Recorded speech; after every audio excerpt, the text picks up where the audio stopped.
സംവാദത്തിന് വരുമ്പോൾ ചോദ്യത്തിന് മറുപടിയാണ് വേണ്ടത്. ചെറുവാടിയിൽ നിങ്ങൾ അങ്ങാടിയിൽ നടത്തിയ പ്രസംഗം അത് ആവർത്തിക്കാനാണെങ്കിൽ നമുക്കിവിടെ LCD പ്രദർശിപ്പിച്ചാൽ പോരെ? ഈ പറഞ്ഞത് പിന്നെ ആവർത്തിക്കണോ? ഇത് നാട്ടുകാരൊക്കെ കേട്ടതല്ലേ? ഞങ്ങളുടെ ചോദ്യത്തിനാണ് മറുപടി. ഈ സംവാദത്തെ നിങ്ങൾ പരിചയപ്പെടുത്തിയത് തന്നെ ഇതൊരു വൈജ്ഞാനിക സംവാദം എന്നാണ്. വൈജ്ഞാനിക സംവാദത്തിന്റെ പ്രത്യേകത എന്താ? നിങ്ങൾ പഠിച്ചത് പറയലാണോ? നബിദിനാഘോഷത്തെ നിങ്ങൾ എതിർക്കുന്നതിന്റെ മർമ്മത്തിൽ നിന്നുകൊണ്ടാണ് ഞങ്ങൾ ഇവിടെ കൃത്യമായി ചോദ്യങ്ങൾ ഉന്നയിച്ചത്. ആ ചോദ്യങ്ങൾക്ക് മറുപടി വേണം. ആ ചോദ്യങ്ങളോട് മുഖം തിരിഞ്ഞിട്ട് കാര്യമില്ല, വിഷയം മാറ്റിയിട്ടും കാര്യമില്ല.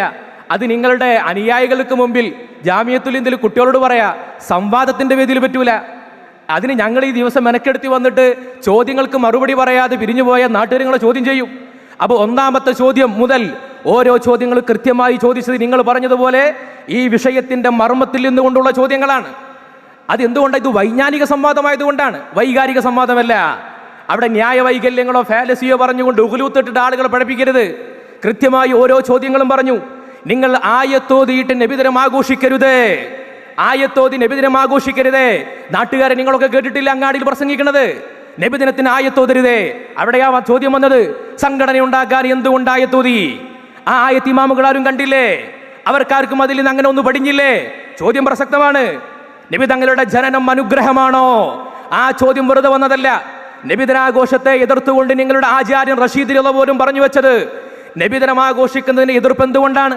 ആ ജനനത്തിന് പുണ്യമില്ലാത്തത് കൊണ്ടാണ്, ജനനത്തിന് മഹത്വമില്ല. നിങ്ങളുടെ പുസ്തകങ്ങളിൽ പറഞ്ഞു. ബാക്കി പറയുന്ന നിങ്ങളുടെ വാക്സ കസർത്തുകളൊക്കെ രണ്ടാം ഭാഗമാണ്. നിങ്ങളുടെ അടിസ്ഥാനം നബി തങ്ങളുടെ ജനനത്തെ ഇകഴ്ത്തിക്കെട്ടലാണ്. അത് കേരളത്തിൽ പറഞ്ഞിട്ടുണ്ട്, റഷീദ് റളിയല്ലാഹു പറഞ്ഞിട്ടുണ്ട്, നിങ്ങളത് പകർത്തിയിട്ടുണ്ട്. ഇസ്ലാമിക് മോഡേണിസത്തിന്റെ അടിസ്ഥാന വേരുകളാണത്. ആ വാദത്തിൽ നിന്നുകൊണ്ടാണ് ഈ തോന്നൽ വരുന്നത്. ആ തോന്നലിൽ നിന്നാണ് തെളിവ് അന്വേഷിച്ചത്. ആ തെളിവിൽ നിന്നാണ് പിന്നെ നിങ്ങൾ ദുർവ്യാഖ്യാനങ്ങൾ ഉണ്ടാക്കിയത്. അവിടെയാണ് ചോദ്യത്തിന്റെ മർമ്മം. നബി തങ്ങളുടെ ജനനം അനുഗ്രഹമാണോ അല്ലേ? ആണോ അല്ലേ എന്ന ചോദ്യത്തിന് എന്താ പറഞ്ഞത്? ആണ്, അനുഗ്രഹമാണ് എന്ന് പറഞ്ഞ് അവസാനിപ്പിച്ചാൽ പോരാ. നിങ്ങൾ ഇത്രയും കാലം പറഞ്ഞു വെച്ചതിന് മറുപടി പറയേണ്ടി വരും. ഉത്തരമുണ്ടായില്ല. പിന്നെ നിങ്ങൾ നബിദിനാഘോഷം ശിർക്കാണ് എന്ന് പലതവണ പല ഘട്ടങ്ങളിലും പറഞ്ഞു. ആ ശിർക്കാണ് എന്ന് പറഞ്ഞതിന് ഒരു തെളിവും ഇവിടെ ഉന്നയിച്ചിട്ടില്ല. നിങ്ങൾ ശിർക്കാണെന്നതിന് നിങ്ങൾ തെളിവ് ഉന്നയിക്കുമ്പോൾ ആ വിശുദ്ധ ഖുർആനിൽ അതിന് തെളിവുണ്ടോ എന്ന് ചോദിച്ചു. അത് വെറുതെ പറഞ്ഞതല്ല. നിങ്ങൾക്ക് ജിന്നിനോടുള്ള സഹായ തേട്ടത്തിൽ വസീലത്തു ശിർക്കുണ്ടെന്ന് പറയാൻ നിങ്ങൾക്ക് ഇസ്തംതാന്റെ ആയത്തോതാ. അപ്പൊ നിങ്ങളോട് ചോദ്യം ചോദിച്ചാൽ മറുപടിയില്ല.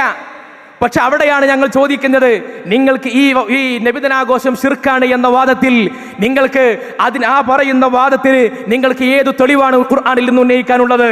നിങ്ങൾക്ക് ഉത്തരം പറയാൻ കഴിഞ്ഞിട്ടില്ല. അടുത്ത ചോദ്യം ഇവിടെ അവസാനിക്കുന്നത്, ഇവർ ശിർക്കാണ് എന്ന് പറഞ്ഞ കാര്യം വെറുതെയല്ല. ശിർക്കാണ് എന്ന് പറഞ്ഞ കാര്യം ഇവർ രേഖപ്പെടുത്തിയിട്ടുണ്ട്. നബിദിനം ശിർക്കാണ് എന്ന് പറഞ്ഞിട്ടാണ് ഇല്ലത്ത് പറഞ്ഞത്. ശിർക്കാണെന്നത് ഹുക്മ തന്നെയാണ്, അത് പറഞ്ഞിട്ടായി ഇല്ലത്ത് പറഞ്ഞത്. അതുകൊണ്ട് അതിന്റെ തെളിവ് നിങ്ങൾ പറയണം.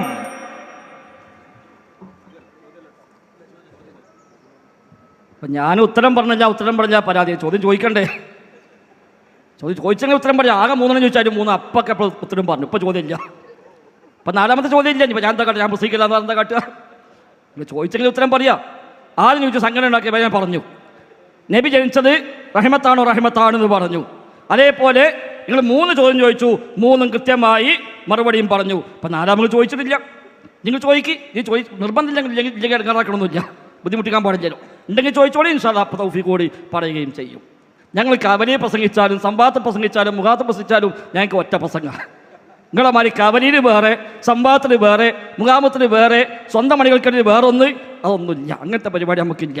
ഞങ്ങൾ എല്ലാ സ്ഥലത്തും ഒന്നാണ് പറയുക. ഞങ്ങളത് വളരെ വ്യക്തമാണ്. നിങ്ങൾക്കത് പറ്റൂല. നിങ്ങൾക്ക് ഇവിടെ എല്ലാ സ്ഥലത്തും പറയുന്നത് എന്താണ്? നബിദിനാഘോഷം ദൈവത്തിനേക്കാളും പുണ്യമാണ്. നിങ്ങൾ വാദം എഴുതി അത് എഴുതിയോ? അത് എഴുതും നിങ്ങൾ എഴുതൂല്ല.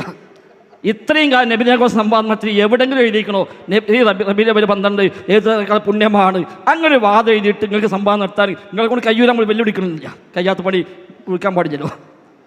അതേപോലെ 2 പെരുന്നാളേക്കാളും വലിയ ആഘോഷമാണ്. എത്ര സ്ഥലത്ത് നിങ്ങൾ എഴുതി പ്രസംഗിച്ചു? എന്താ ഇവിടെ എഴുതാത്തത്? 3ാമത്തെ ഈദാണെന്ന് പറഞ്ഞു, എന്തെങ്കിലും എഴുതാത്തത്? പിന്നെ എന്താ നിങ്ങൾ വാദിയത്? ശിർക്കാണ് എന്നത് ശരിയല്ല.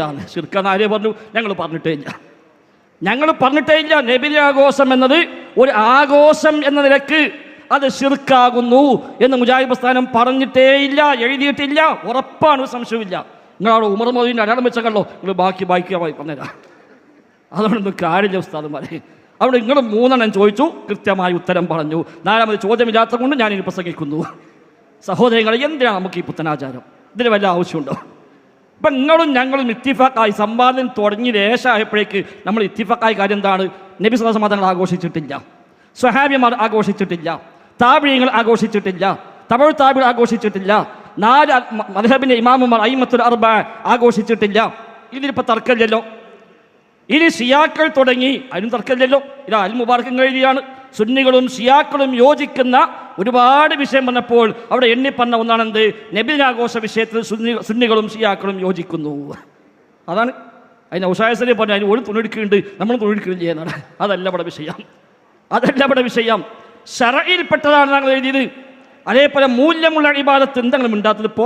ഇപ്പോൾ സംഘടന മതി നിങ്ങൾക്ക് വാദമുണ്ടോ? നബിദിനാഘോഷം സംഘടന ഉണ്ടാക്കുന്ന പോലെയാണിത്? അത് പറയാൻ ധൈര്യമുണ്ടോ? ഞങ്ങൾ സംഘടന ഉണ്ടാക്കിയ പോലെ തന്നെയാണ് നബിദിനാഘോഷം ഉണ്ടാക്കിയത് എന്ന് നിങ്ങൾ പറയും. അപ്പം പിന്നെ ആയത്ത് ഓതേണ്ട ആവശ്യമില്ല, അപ്പം ഹദീസ് വേണ്ട ആവശ്യമില്ല, അപ്പം നിങ്ങൾക്ക് ഈ പറഞ്ഞ ഇമാമികൾ കിതാബൊന്നും ആവശ്യമില്ല. അത് അപ്പം ഈ കണ്ട എല്ലാ സുന്നി അഫ്കാറും വലിച്ചെറിയേണ്ടിരും. ഇത് മൂല്യമുള്ള ഇബാദത്താണ് എഴുതിയത്. അതുകൊണ്ടാണ് നമ്മുടെ ഈ വ്യവസ്ഥയും ഈ നിലക്ക് വാദപ്രതിവാദം ഉണ്ടാകുന്നത്.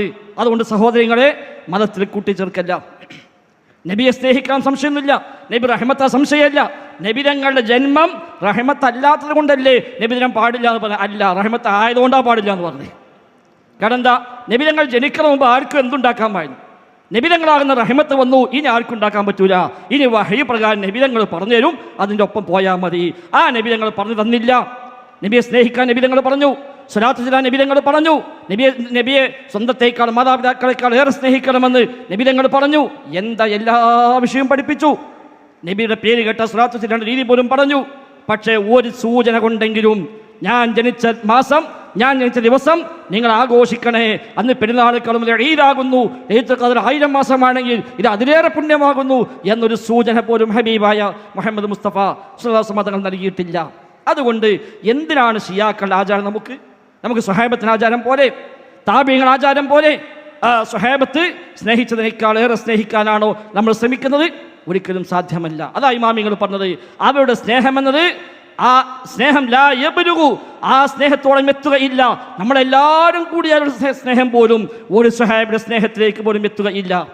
എന്നാൽ ആ സ്വഹാബത്ത് ചെയ്യാത്ത ഒന്ന് നമ്മൾ ചെയ്തിട്ട് ഇബ്നു മസ്ഊദ് ചോദിച്ച പോലെ ഔ ഫുഖത്തും അസ്ഹാബ മുഹമ്മദിൻ, മുഹമ്മദ് നബിയുടെ സ്വഹാബിമാരെക്കാളും മേലെ പോകാനാണോ നിങ്ങൾ ശ്രമിക്കുന്നത് എന്ന് ദിക്ർ ചെയ്ത ബിദ്അത്ത് ചെയ്ത മനുഷ്യന്മാരോട് ഇബ്നു മസ്ഊദ് പണ്ട് ചോദിച്ചിട്ടുണ്ട്. ആ ചോദ്യം നിങ്ങൾ സ്വയം ചോദിക്കുക. നമുക്ക് ഈ ബിദ്അത്ത് ആവശ്യമില്ല, ഇത് നല്ല ബിദ്അത്തല്ല. നല്ല ബിദ്അത്ത് എന്ന ഒന്ന് ഇസ്ലാമിലില്ല. ഇസ്ലാമിൽ നല്ല ബിദ്അത്ത് എന്ന ഒന്നില്ല, അങ്ങനെ ആരും പഠിപ്പിച്ചിട്ടുമില്ല.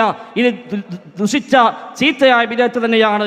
അതുകൊണ്ട് ആ ബിദ്അത്ത് വേണ്ടത് തീരുമാനിക്കാം. നമുക്ക് സുന്നത്ത് മതി, നബിയുടെ മാർഗം മതി, സ്വഹാബത്തിന്റെ മാർഗം മതി, താബിഈങ്ങളുടെ മാർഗം മതി, അയിമത്തുൽ അർബഅ പഠിപ്പിച്ച ഇസ്ലാമികമായ അധ്യാപനം മതി. അല്ലാത്തൊന്നും ആവശ്യമില്ല. അതിനപ്പുറത്ത് അൽമനാറിൽ വന്നാലും എവിടെ വന്നാലും അൽമനാർ ദലീലല്ല. അൽമനാറിൽ സ്വീകരിക്കാൻ പറ്റുന്നോ സ്വീകരിക്കാം, അല്ലാത്തതുകൊണ്ട് ഒഴിവാക്കാം. അത് എല്ലാത്തിനും നമുക്ക് നിലപാട് അത് തന്നെയാകുന്നു.